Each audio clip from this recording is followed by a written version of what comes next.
आपके दाएं भाग में भारीपन हो रहा हो, जी मिचला रहा हो, वेट लॉस हो रहा हो, वजन गिर रहा हो और मन में बेचैनी सा हो, बाएं साइड दाहिने साइड में दर्द हो रहा हो, तो पेट में भारीपन हो, तो आप क्या सोचते हैं?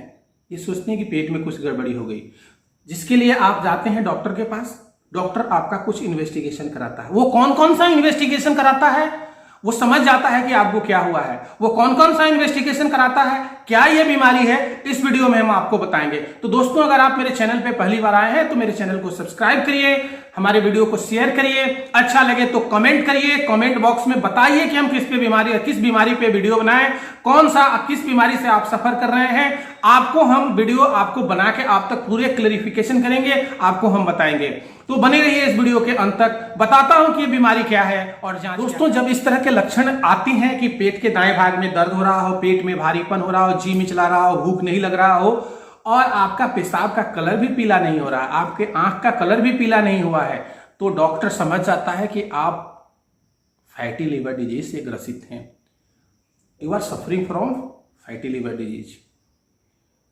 आप फैटी लिवर डिजीज के विषय में, आपके बारे में जैसे ही डॉक्टर को पता चलता है, वो आपको कुछ इन्वेस्टिगेशन लिखता है, कुछ जांच लिखता है और आप उस जांच को करा के लेके आते हैं डॉक्टर के पास। वो कौन कौन सा जांच होता है? उसमें कुछ रेडियोग्राफिक टेस्ट होते हैं, कुछ ब्लड टेस्ट होते हैं और इन सब चीजों के बाद ही डॉक्टर आपको बताता है कि आपको फैटी लिवर डिजीज है और आपको कुछ कुछ एहतियात लेना होगा, जिससे आप स्वयं इस फैटी लिवर को ठीक कर सकते हैं। और कुछ दवाइयां वो लिखता है। क्या उस दवाई को आप लगातार लेना चाहेंगे या स्वयं को ठीक करना चाहेंगे? तो इस बीमारी को ठीक करने से पहले आपको जानना होगा कि आपके लीवर में क्या क्या गड़बड़ी हुई है और क्या क्या जांच कराना है। तो जब फैटी लीवर के विषय में जैसे ही पता चलता है तो डॉक्टर आपको जांच में लिखता है। पहला तो होता है ultrasound, USG whole abdomen, ultrasonography of whole abdomen, जिसमें पता चलता है कि आपका नॉर्मल लीवर है या फैटी लीवर ग्रेड 1 है या फैटी लीवर ग्रेड 2 है या फाइब्रोसिस है। इसके बाद आता है, अगर लगता है कि इसमें बहुत कुछ नहीं पता चला तो आगे वो आपको सीटी स्कैन कराता है। फिर अगर उससे नहीं पता चलता है तो वो आपको एमआरआई कराता है। तो 3 जो रेडियोलॉजिकल बेसिक इन्वेस्टिगेशन है आपको फैटी लिवर डिजीज के, वो है अल्ट्रासोनोग्राफी, सीटी स्कैन और एमआरआई। स्टेप वाइज सबको हम कराते हैं। अब आते हैं ब्लड इन्वेस्टिगेशन में। ब्लड इन्वेस्टिगेशन में जो मस्ट नीडेड है, मैं वही बता रहा हूं जो जरूरी है। वैसे डॉक्टर तो बहुत सारा टेस्ट लिख सकते हैं, टेस्ट लिखने का बाद कलम उठाइए, टेस्ट लिख दीजिए, पैसा तो आपका लगना है, लेकिन जो नीडेड है वो आपको कराना है। वो है आपका एसजीपीटी यानी एएलटी, एसजीओटी यानी एएसटी और एल्केलाइन फॉस्फेटेज। और साथ में जरूरी हुआ तो हेपेटाइटिस बी और हेपेटाइटिस सी का टेस्ट करवाया जाता है। लेकिन पहला 3 जो है एसजीपीटी, एसजीओटी और एल्केलाइन फॉस्फेटेज, ये सबसे जरूरी होता है।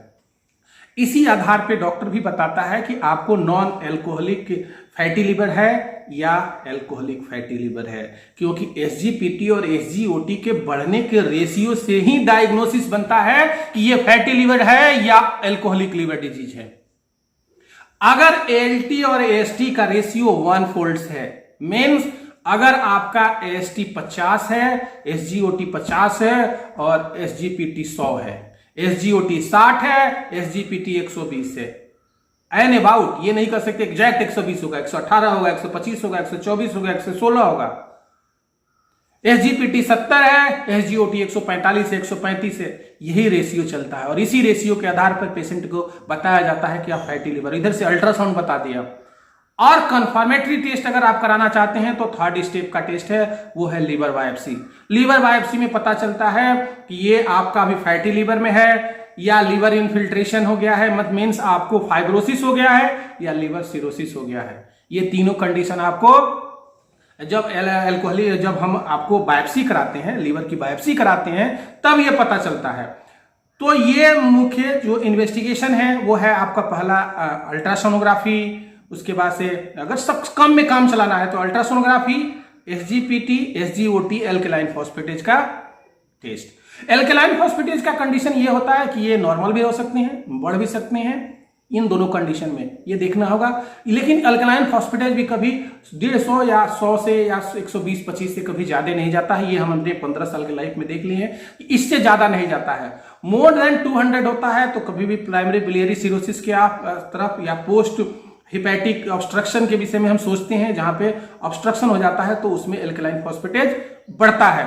तो दोस्तों अगर आप को शक हो रहा है कि हम फैटी लिवर डिजीज से ग्रसित हैं या फैटी लिवर डिजीज हो सकता है और चाहते हैं जांच कराना, तो वो सबसे पहले आप अल्ट्रासोनोग्राफी ऑफ होल एब्डोमेन कराइए, एसजीपीटी कराइए, एसजीओटी कराइए, एल्कलाइन फॉस्फेटेज कराइए, और साथ में अगर आपको इच्छा है तो आप हेपेटाइटिस बी और हेपेटाइटिस सी करा सकते हैं। तो दोस्तों ये था आपका बेसिक इन्वेस्टिगेशन कि हम नॉन अल्कोहलिक फैटी लिवर में कौन कौन सा जांच करवाएं उसके विषय में जानकारी। अगर ये वीडियो आपको अच्छा लगा हो तो इस वीडियो को शेयर करिए, कमेंट करिए, बताइए कि हम आपको और क्या सहायता कर सकते हैं, किस बीमारी के ऊपर वीडियो बनाएं, आपको किन किन चीजों को से आपको भय लगता है, डॉक्टर आपको कहां गलतफहमी में डालता है, इस चीज को हम क्लैरिफाई जरूर करेंगे। ये एक मुहिम हमने उठाया है कि आपको आपका हक जरूर दिलवाया जाएगा, आपको सही जानकारी आपको जरूर दी जाएगी।